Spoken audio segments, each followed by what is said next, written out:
Friends, मैं Vaishali. Welcome back to my online teaching channel easy economics Vaishali 24 पे। तो friends, ये हमारे मैक्रो इकोनॉमिक सीरीज की क्लास 24 है, जिसमें आज हम न्यू टॉपिक पढ़ेंगे जो नेशनल इनकम का बहुत इंपॉर्टेंट टॉपिक है। वो है हमारा मल्टीप्लायर। तो इससे पहले कि हम स्टार्ट करें, प्रीवियस रिकॉल कर लेते हैं कि हमने क्या पढ़ा था। हमने इन्वेस्टमेंट फंक्शन के बारे में पढ़ा था, जिसकी क्लास अपलोड कर दी गई है, आप जाके मेरे चैनल पर देख सकते हो। तो आज हम मल्टीप्लायर कॉन्सेप्ट के बारे में पढ़ेंगे। तो सबसे पहले मल्टीप्लायर का कॉन्सेप्ट आपके RF खान ने 1931 में दिया था। बाद में जो कीन्स हैं उन्होंने इन्वेस्टमेंट मल्टीप्लायर का कॉन्सेप्ट दिया था। उनकी जो बुक है the general theory of employment interest and money, जो 1936 में आई थी, इस बुक में उन्होंने इन्वेस्टमेंट मल्टीप्लायर के कॉन्सेप्ट के बारे में समझाया था।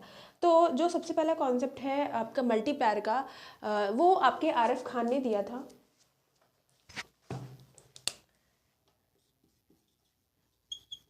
The concept of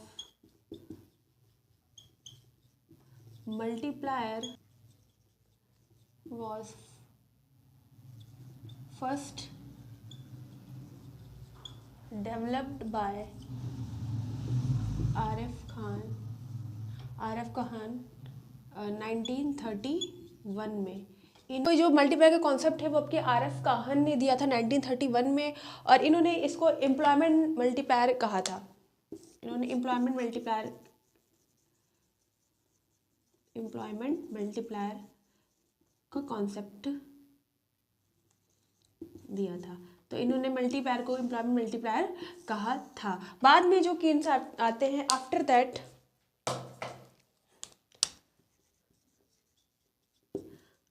that, JM Keynes,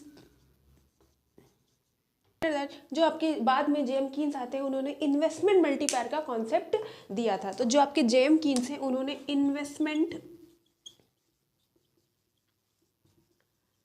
multiplier का कॉन्सेप्ट दिया था।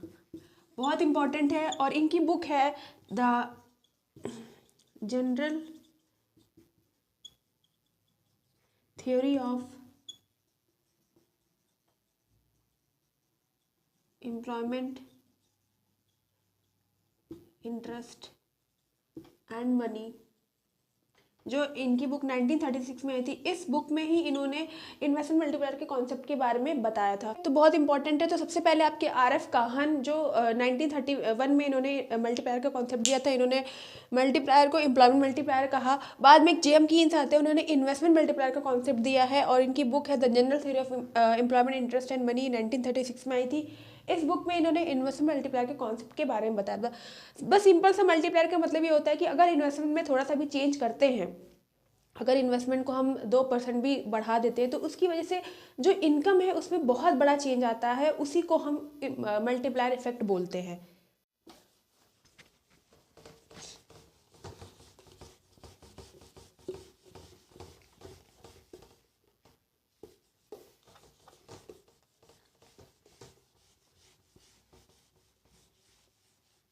तो सिंपल सा मल्टीप्लायर का मतलब यही होता है कि अगर इन्वेस्टमेंट में कितना भी इन्वेस्टमेंट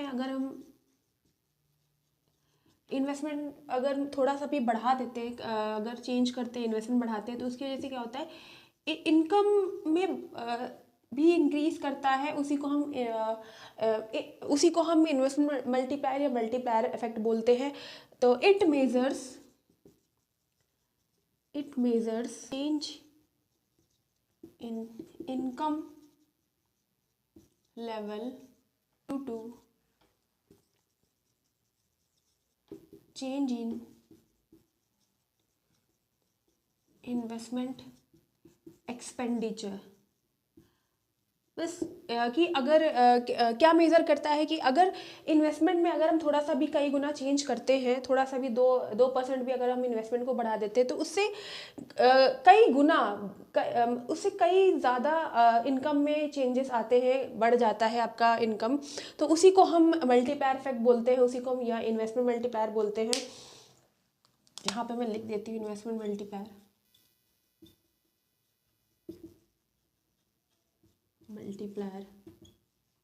इन्वेस्टमेंट मल्टीप्लायर का कॉन्सेप्ट आपके जेएम कीन्स ने दिया था, जो ऑलरेडी हम यहाँ पे पढ़ चुके हैं। तो बस सिंपल सा यही हो जाता है कि अगर जैसे मान लीजिए कि अगर जो गवर्नमेंट है,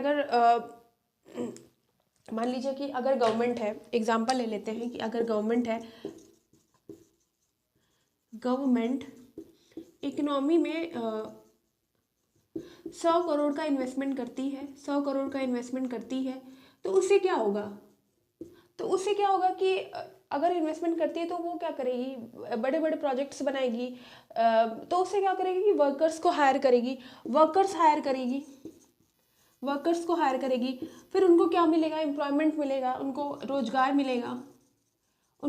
मिलेगा, तो उनके उनके पास इनकम आएगी, इनकम उनकी बढ़ेगी, इनकम बढ़ेगी, तो उनके पास जब इनकम आएगी तो क्या होगा कि इनकम आएगी तो फिर वो मार्केट जाएंगे, मार्केट में एक्सपेंडिचर करेंगे, तो क्या होगा कि जो डिमांड है तो वो तो बढ़ेगी, जब वर्कर्स के पास, लोगों के पास इनकम आएगी तो डिमांड बढ़ेगी, फिर सप्लाई भी बढ़ानी पड़ेगी, तो फर्में क्या होंगी, प्रोडक्शन बढ़ाएंगे, तो इससे क्या होगा कि इकोनॉमी में जो सर्कुलर फ्लो ऑफ इनकम हमने पढ़ा, तो उसमें क्या था कि कैसे लोगों तक पैसा पहुंचता है, गवर्नमेंट से फिर हाउस होल्ड से फर्म से फिर गवर्नमेंट से, ऐसे जैसे वैसे ही यहाँ पे भी बताया कि जो गवर्नमेंट अगर इन्वेस्टमेंट करती है, अगर 100 करोड़ का इन्वेस्टमेंट कर रही है तो इनकम में कई गुना बढ़ोतरी होगी, इनकम में कई गुना इंक्रीमेंट होगा। तो क्योंकि वर्कर्स हायर करेगी तो एम्प्लॉयमेंट जनरेट होगा तो इनकम बढ़ेगी, तो फिर वो मार्केट में चीज़ें खरीदने जाएंगे तो प्रोडक्शन बढ़ेगा। तो ये क्या होता है कि एक की एक्सपेंड इनकम से फिर दूसरे को भी फायदा मिल रहा है, कि एक के एक्सपेंडिचर से दूसरे को भी फायदा मिल रहा है, कि एक अगर एक्सपेंडिचर कर रहा है, वर्कर्स आके एक्सपेंडिचर करेंगे तो उससे क्या होगा कि जो मनी होगा वो क्या होगा, मार्केट में क्या कर रहा है, घूम रहा है, एक जगह से दूसरी जगह तीसरी जगह वो जा रहा है, तो वो क्या होगा, इससे प्रोडक्शन बढ़ रहा है, तो प्रोडक्शन बढ़ेगा तो क्या होगा कि इनकम इंक्रीज करेगी, इससे क्या होगी कि इकोनॉमी की ग्रोथ होगी, इकोनॉमी का डेवलपमेंट हो रहा है।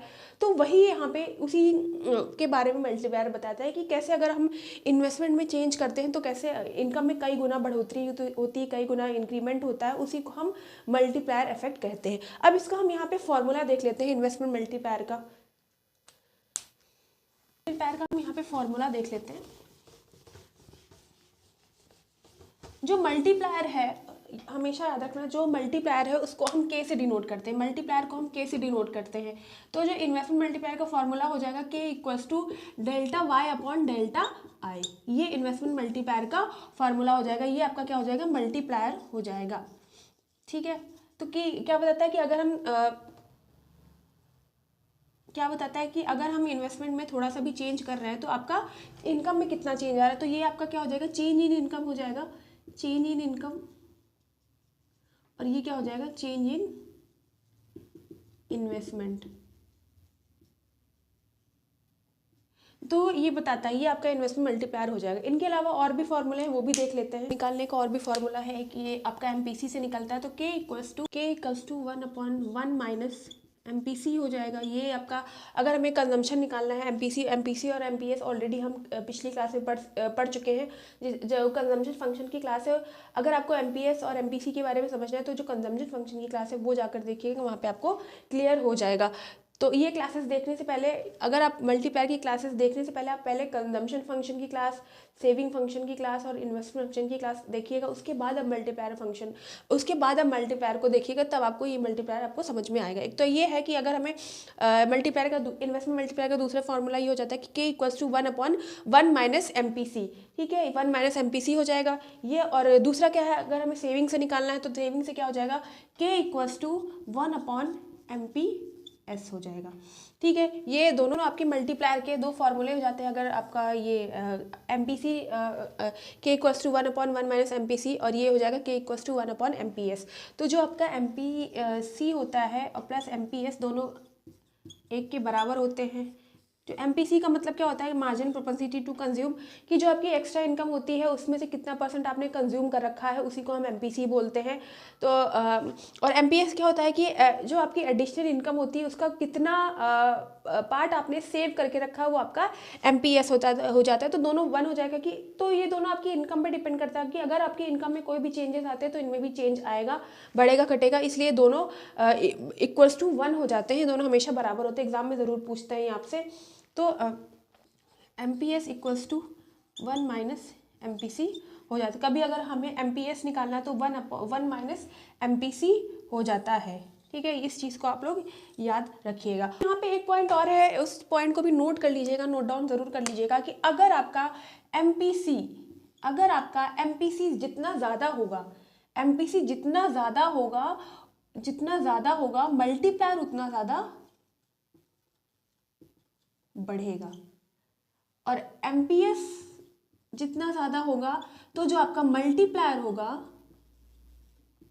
वो कम हो जाएगा। ये बहुत इंपॉर्टेंट पॉइंट है, इस पॉइंट को याद रखिएगा क्योंकि आपसे एग्जाम में पूछते हैं, बहुत इंपॉर्टेंट। ये अभी जितना मैंने बताया है, ये फॉर्मूला से लेके ये वाला पार्ट, ये सब ये बहुत इंपॉर्टेंट है कि जो आपका एमपीसी का मतलब क्या होता है, कंजम्पशन की बात कर रहा है कि जितना आप कंजम्पशन करोगे तो जो आप एक्सपेंडिचर करोगे, एक्सपेंडिचर से क्या होगा कि मार्केट में पैसा घूमेगा। मार्केट में जब पैसा घूमेगा तो क्या होगा कि जब पैसा घूमेगा तो लोग और इन्वेस्टमेंट करेंगे, गवर्नमेंट और इन्वेस्टमेंट करेगी, फर्में और प्रोडक्शन बढ़ाएंगे, वर्कर और बढ़ेंगे। तो इससे क्या होगा कि इन्वेस्टमेंट बढ़ेगा तो इनकम भी बढ़ेगी। तो क्या होता है कि मल्टीप्लायर उतना ज़्यादा हो जाएगा।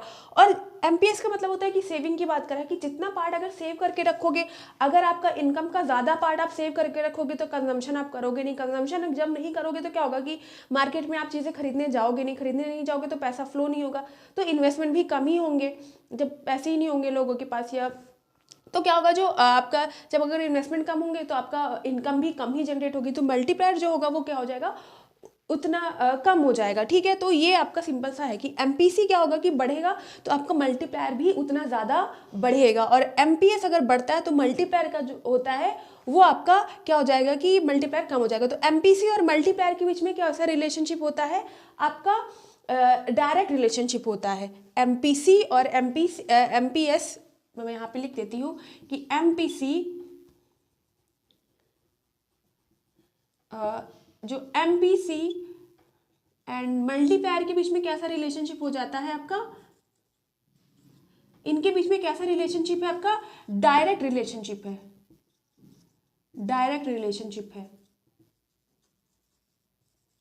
और एमपीएस और मल्टीप्लायर के बीच में कैसा रिलेशनशिप हो जाएगा, एमपीएस एंड मल्टीप्लायर के बीच में कैसा रिलेशनशिप हो जाएगा, इनडायरेक्ट रिलेशनशिप हो जाएगा, क्योंकि जब एमपीएस अगर आपका बढ़ रहा है तो आपका मल्टीप्लायर डिक्रीज कर रहा है। ठीक है, तो कैसा रिलेशनशिप हो जाएगा, इनवर्स रिलेशनशिप हो जाएगा या इनडायरेक्ट रिलेशनशिप हो जाएगा। कैसा रिलेशनशिप हो जाएगा, इनवर्स रिलेशनशिप हो जाएगा दोनों के बीच में।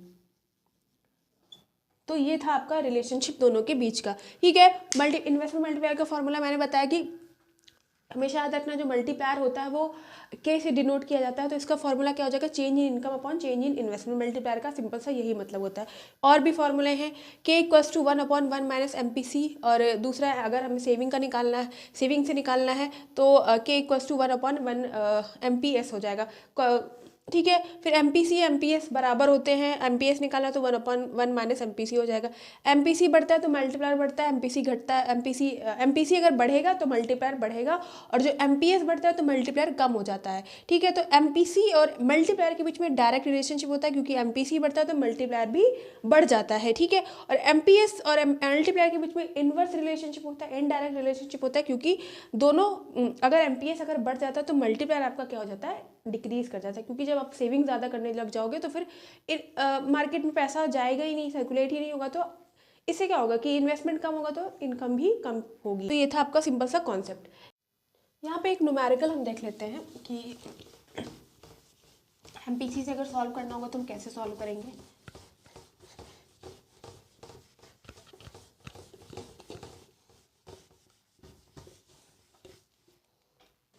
तो जैसे एक क्वेश्चन ले लेते हैं, यहाँ पे हम एक क्वेश्चन ले लेते हैं कि अगर आपका कंजम्पशन कितना दिया है, 5.0.75 इनकम दिया गया है। एमपीसी हमारा क्या हो जाएगा, 0.75। एमपीसी कितना हो जाएगा, 0.75। सबसे पहले हम एमपीसी निकालेंगे, तो यहाँ पे के का फॉर्मूला क्या हो जाएगा, अगर हमारे पास एमपीसी दिया है तो के का फॉर्मूला क्या हो जाएगा, 1 एमपीसी। ठीक है, तो के हमें निकालना है तो 1/1 माइनस 0.75। तो इसको ये ऐसे अब इसको माइनस कर देंगे तो 0.25 आ जाएगा, और इसको जब हम डिवाइड करेंगे तो के की वैल्यू क्या हो जाएगी, 4। तो आपका जो मल्टीप्लायर है वो कितना आया, 4 आ गया। ऐसे क्वेश्चंस आपसे एग्जाम में पूछे जाते हैं कि आपका कंजम्पशन दे दिया गया है और आपसे पूछा गया है कि मल्टीप्लायर निकालना है, तो कंजम्पशन जब दिया गया है तो कंजम्पशन तो एमपीसी आपका 0.75 हो जाएगा।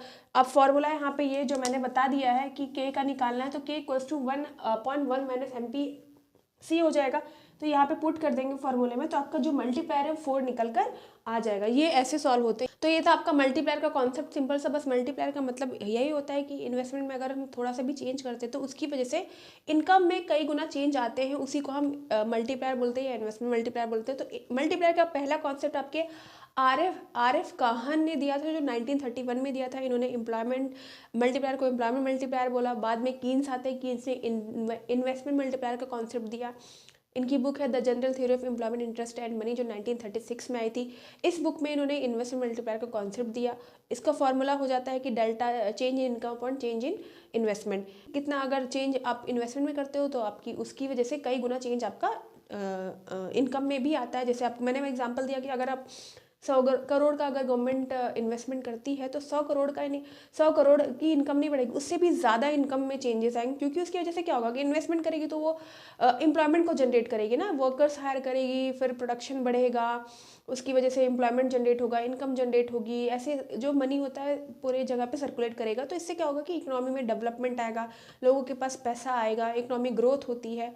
तो ये इसी को हम एम्प्लॉयमेंट मल्टीप्लायर इफेक्ट बोलते हैं कि इन्वेस्टमेंट में चेंज आता है तो आपके इनकम में भी चेंज आता है, वही आपका मल्टीप्लायर इफेक्ट होता है। फॉर्मूला हमने समझ लिया और इसका एक हमने यहाँ पे न्यूमेरिकल भी यहाँ पे कर लिया। ठीक है तो फ्रेंड्स, तो अगर आपको मेरा पढ़ाई समझ में आ रहा है और मेरी कॉन्सेप्ट क्लासेस आपको अच्छी लग रही है तो प्लीज़ कमेंट सेक्शन में ज़रूर बताइएगा। और मल्टीप्लायर की क्लास देखने से पहले आप लोग कंजम्पशन फंक्शन, सेविंग फंक्शन और इन्वेस्टमेंट फंक्शन की क्लासेस जरूर देखिएगा, तब आपको ये और अच्छे से समझ में आएगा। बस आपसे यही कहना है, मेरे चैनल को भी लाइक शेयर एंड सब्सक्राइब करिए and yes press the bell icon, ताकि मेरे वीडियो की नोटिफिकेशन आपको टाइम से मिले। मिलते हैं नेक्स्ट क्लास में न्यू टॉपिक के साथ। नमस्ते दोस्तों, थैंक यू।